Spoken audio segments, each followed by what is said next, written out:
Good morning, everybody. My name is Michael Price, and welcome to episode 19 of the Daily Grind.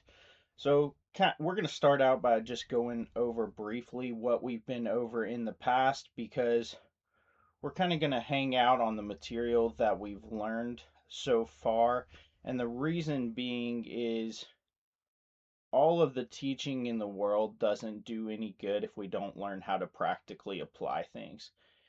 And I think that's a lot of what gets skipped over in school. You can learn how to do something on paper 10, 100, 1,000 times.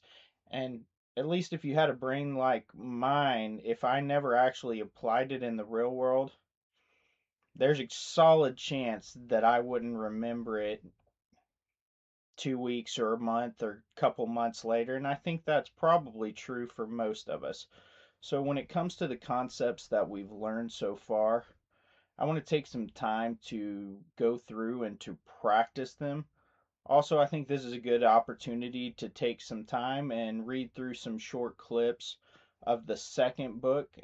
And if you don't know what I'm talking about, if you go to burdenofproof.co, you can it'll take you to the shop page of the Burden of Proof Publishing website where you can download the first book, Burden of Proof The Flaw, for free right now. If you hit add to cart and a couple more buttons, it won't actually ask you for any information or any money, so you can download that one for free right now. Momentarily, I'll get into telling you a little bit more about that book because we're kind of going to do a recap of that storyline before we move into the second book, but I kind of wanted to mention what we're going to be looking for a little bit as we go through this second book. At the time period when I had written it, which, by the way, the second book is called A Solid Foundation. At the time period that I had written the second book, there's a lot of things that I was still discovering about this process because there's 10 of these books right now, and a big portion was me at the beginning thinking I was teaching something through a fictional narrative, but within a few books, I quickly realized that I myself was learning something through the same fictional narrative that I was using to teach others. And so I think we'll see that correlation as we go through this book of things that I was just completely overlooking as I was writing them, and now in hindsight I can see where I was my I was improperly as the author applying certain laws of logic, certain laws of engagement improperly, like I said, as the author. But you'll see a lot more of it in the characters, and some of it's very intentional in the characters because that's what real life is like. Communication isn't perfect. Conversations don't always go the way we want them to. People talk past each other, people get frustrated. We think we're understanding other person's motives, but sometimes we're just really in our own emotions, unwilling to process what it is that they're actually trying to say because of whether that be past trauma or just because we're rushing to a conclusion. And when we really should be asking a clarifying question, we instead jump in assuming we've got it figured out. Um, so, the first thing we really went over was the laws of engagement. And the reason I did that is for the sake of myself, for the sake of my co hosts who have been on the show. I don't know if y'all have gotten the opportunity to watch those. Those are a lot of fun. These are kind of the teaching lessons. They're not always going to be as exciting. They can be, it depends on your level of interest in this type of material. But they are incredibly useful because they will help to determine how we interact in the live show in the future and in, well, I say the live show, technically this is live. What I mean is when we have guests up onto the podcast, strangers who get the opportunity to come on, and whether they decide to share about their lives or challenge a step of the method or just see if the method applies in the circumstances of their life right now. see if it can bring any wisdom to their current situation to help them improve what they're going to do moving forward. And I think that's my favorite part of the whole thing, is because ultimately it's about growing in truth and helping one another to become more wise and kind in how we handle one another as far as conversations go, and to build stronger relationships. And I think many of you have probably heard on a regular basis that the key to a good relationship is communication. And these laws of engagement, they really point out those failures of communication. For example, terms. When it comes to, once you get a term, make sure you stick with it for the course of the conversation. If you shift definitions, people are going to end up confused. A lot of time we do this unintentionally, so we need to be careful to make sure we're intentional about it. Then you've got term distinction, just making sure that if we describe something new, that you give it a new term. That's going to fit a lot with some of the other laws, like the law of composition, the law of parts, the law of adjectives, adverbs. So I'll kind of lump them all together into one example. We've got this cup here, and if it's the law of composition, it says, well, let's do the law of parts first. When I take these two things apart, I take my lid off my coffee. This is really dangerous for me. I hope y'all appreciate the fact that I may spill this coffee on myself. There's a reason I have a lid in the first place. But if I take this off, and for the sake of the conversation, I'm now talking about two different things. I'm talking about a lid and the cup itself. So when I put this back on, if I just call this the cup, the same way that I just called the cup before, you don't know if I'm talking about with or without the lid. And as I've said many times, that's not necessarily a huge deal when it comes to normal context of conversation. But if you're searching for truth about reality itself, existence, whether truth exists, how it's applied, how do we test it, it's vital that we make sure we're talking about exactly the same thing. It may take a little longer to clarify, but if we don't clarify, then we may have been talking aimlessly for the last half hour and not even recognize it. Going home thinking we figured out the key to existence itself, and we weren't even talking about the same thing. It's definitely happened before. It will definitely happen again. So when I put those back together like I just did, that's called the law of composition. If I have just any cup, big enough. All right, I've got this red cup right here. I've got this black cup right here. Now, say in the course of the conversation, I talk about a red cup and a black cup. And then later I bring up a cup or the cup. Am I talking about any cup? Am I talking about a particular cup? Am I talking about the red one, the black one? None of us really have any idea except the person who's speaking about it. And so this is really what the law of adjectives and adverbs really is. It's to say when you add an attribute to something, what we would call an attribute, it's really technically its own identifiable property. The color black is being combined with the cup. The two together make this new identity. And so we see them as descriptors when in reality it's two things, two entities that exist, a property, color, and a object, a cup, being placed together and forming a new identity. So to talk as one of a descriptor of the other is to say that it is no longer what it is. Let me clarify that so that that's understood. If we're talking about the cup, and the cup before was red, and then somehow we took this black and we put it on here, and this cup was now black, it has a different identity now. To call it the red cup wouldn't make any sense anymore. So we would need a new term for it. You can call it the black cup if you want. You just have to be sure that every time you describe the black cup, you say black cup. Now, if you want to simplify sometimes in a conversation when you got many descriptors descriptors like my black cup that I used this morning on this podcast. All right, that got kind of long, right? So I may want to come up with a simpler term to describe this particular cup that I'm using. That's really the whole concept of all of these laws when you put them together, and making sure that you have a distinct term for that, whatever that is. Um, let's see. Trying to think what other ones would be necessary. You definitely need to know about the hedging rules, and that's what we're going to see a lot in conversation, which is we've kind of masqueraded the idea of not nailing down a decision and using big words to do so as intelligence, when in reality it's avoidance. We use words like theoretically, in principle, axioms. Um, axiom is just a concept, really.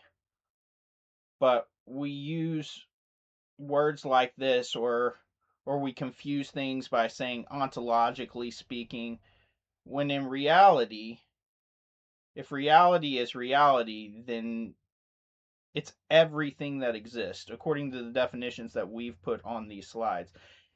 If you change it in any way, then it's no longer reality. And we say existence is everything that's bound by the laws of logic.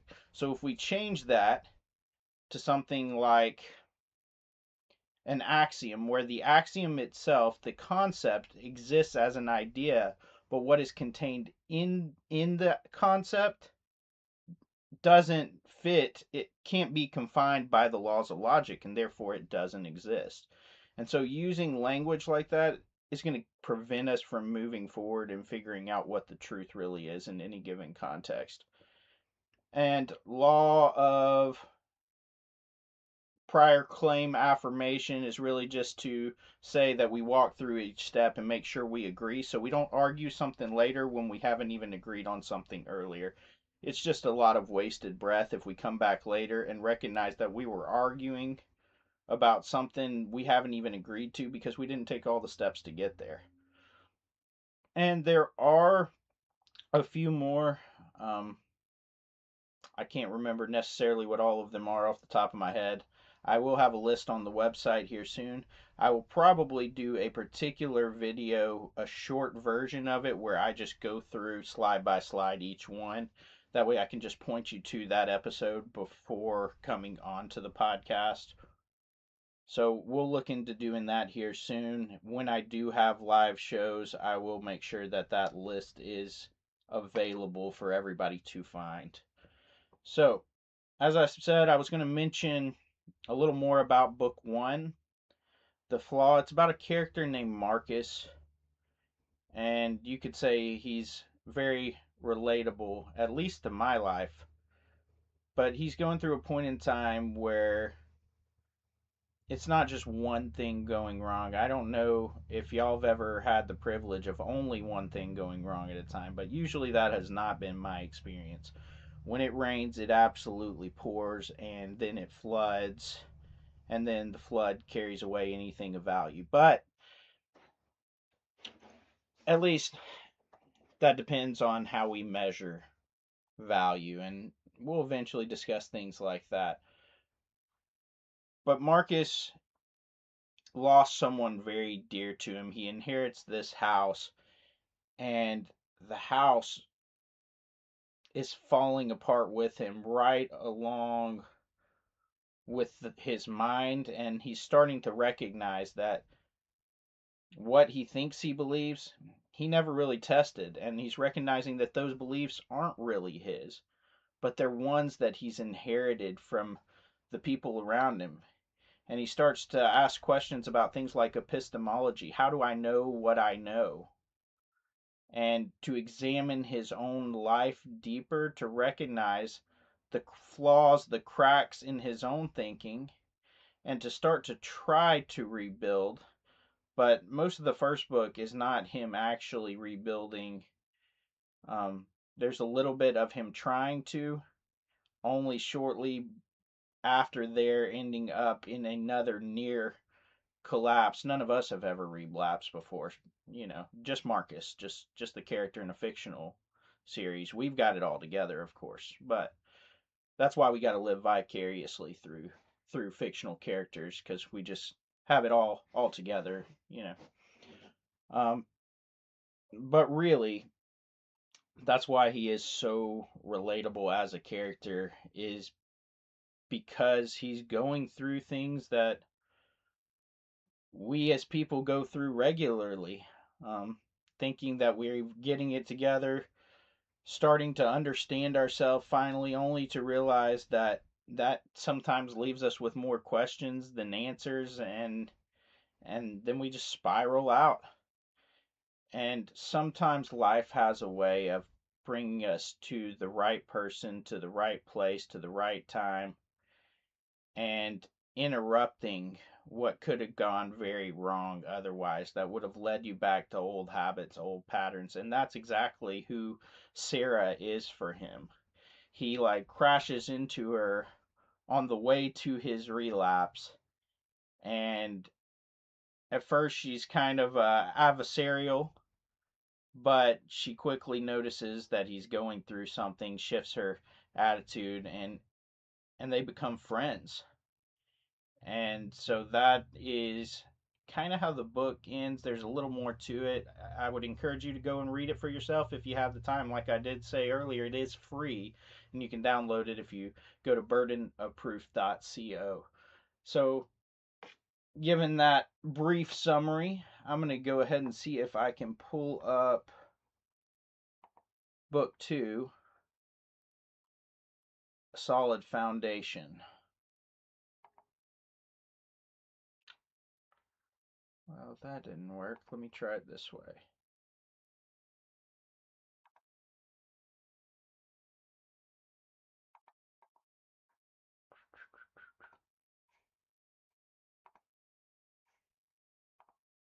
All right, well, I'm going to have to create a new window, so if you'll just bear with me for just a moment, please.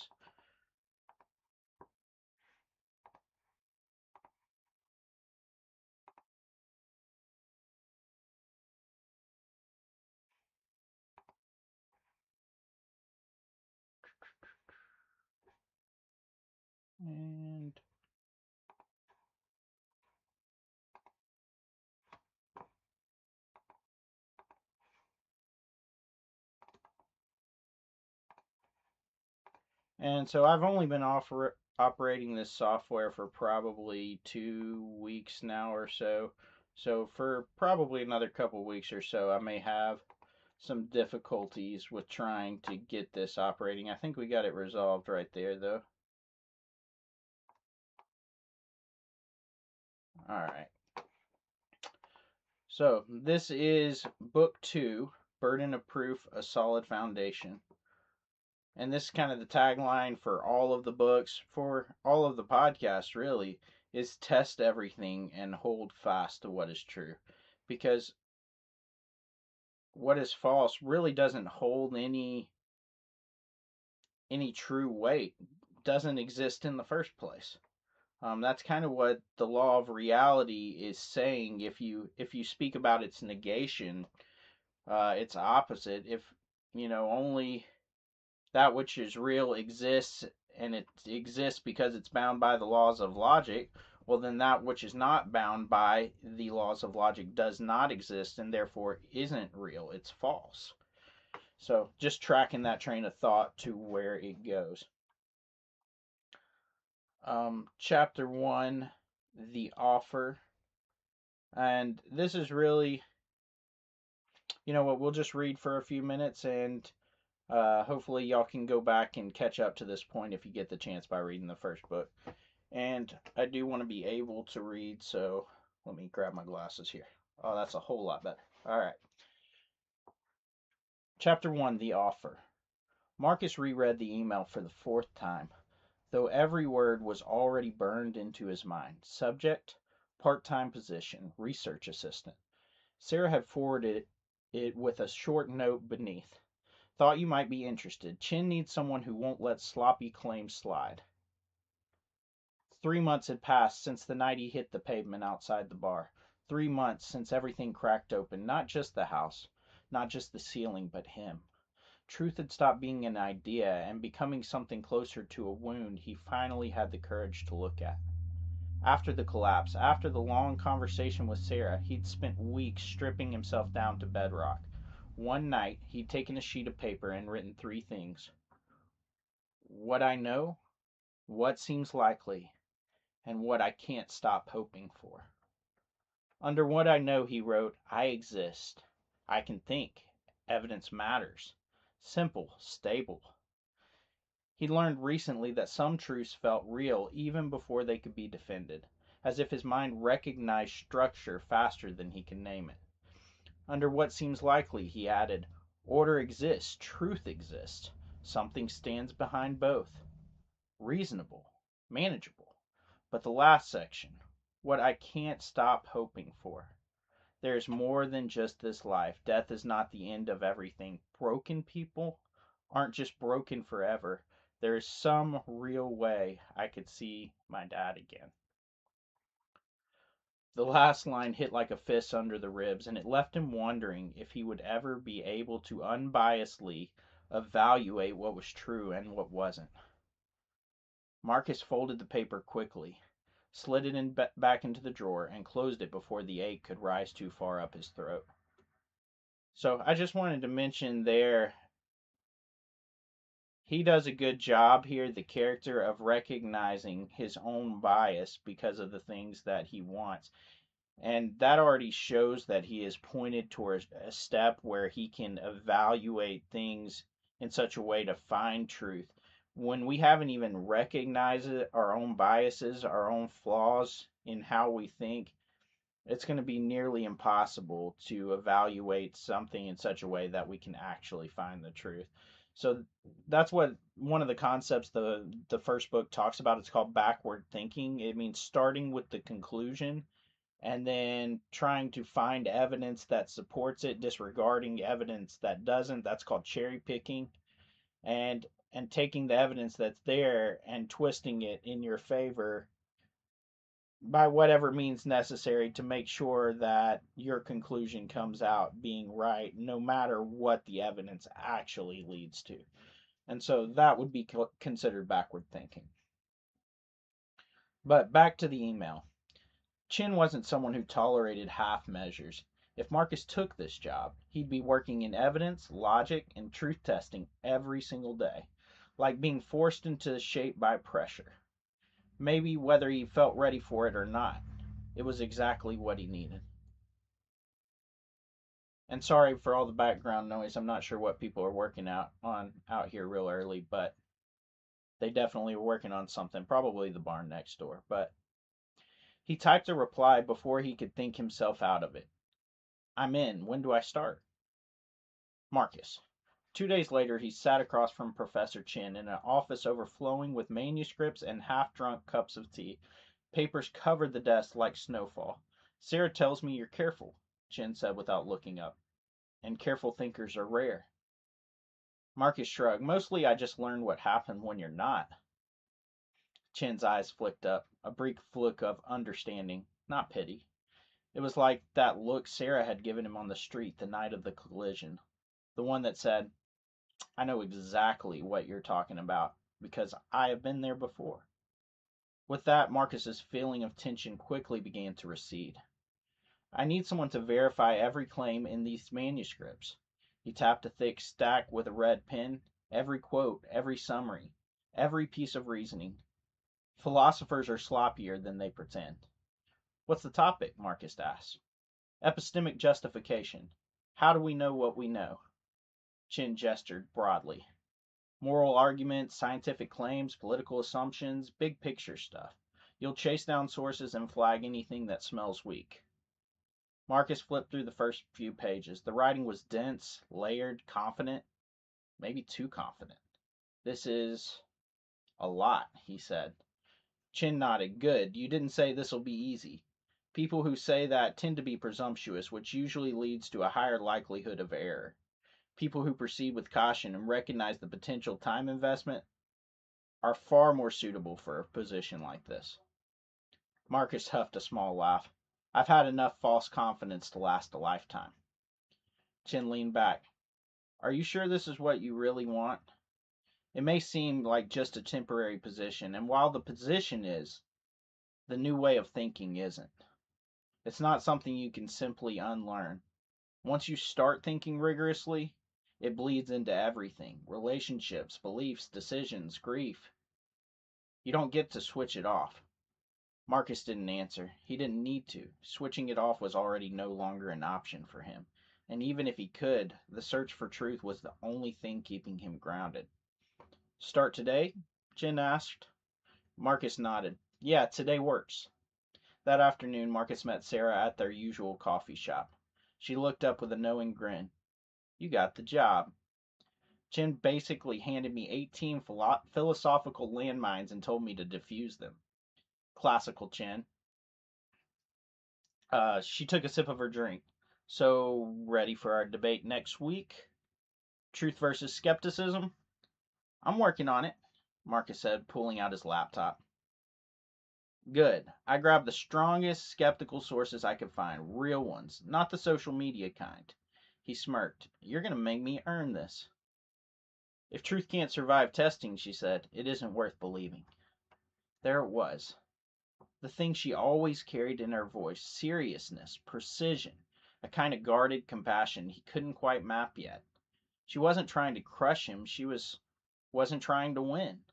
Okay, well, maybe she was trying to win a little bit, but that wasn't the primary goal. She was trying to guide him like she wished someone had guided her at the beginning. Behind the counter, something hit a metal tray, slow, rhythmic. Drip, drip, drip from under the espresso machine. Water clinking onto stainless steel.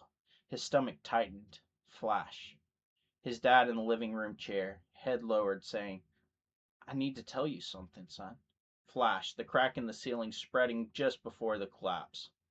Flash, Sarah months ago half smiling, saying she might need one more cup of coffee, and asking if he wanted to come along. It was strange which memories surfaced, the harmless ones arriving with the same weight as the painful.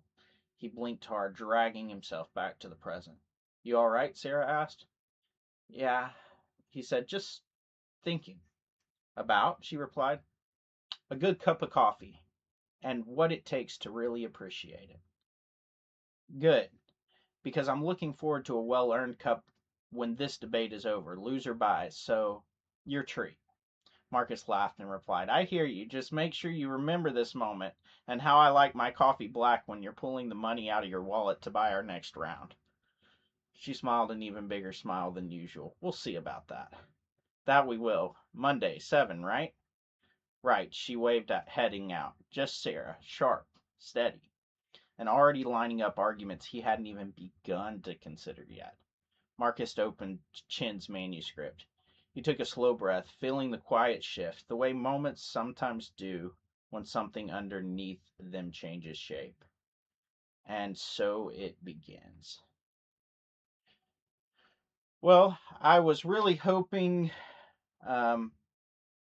like I said, it's been a little bit of time since I read this. I was thinking I was going to have a little more material to talk about as far as the rules of engagement or the law of reality or identity or non-contradiction or excluded middle, any of those.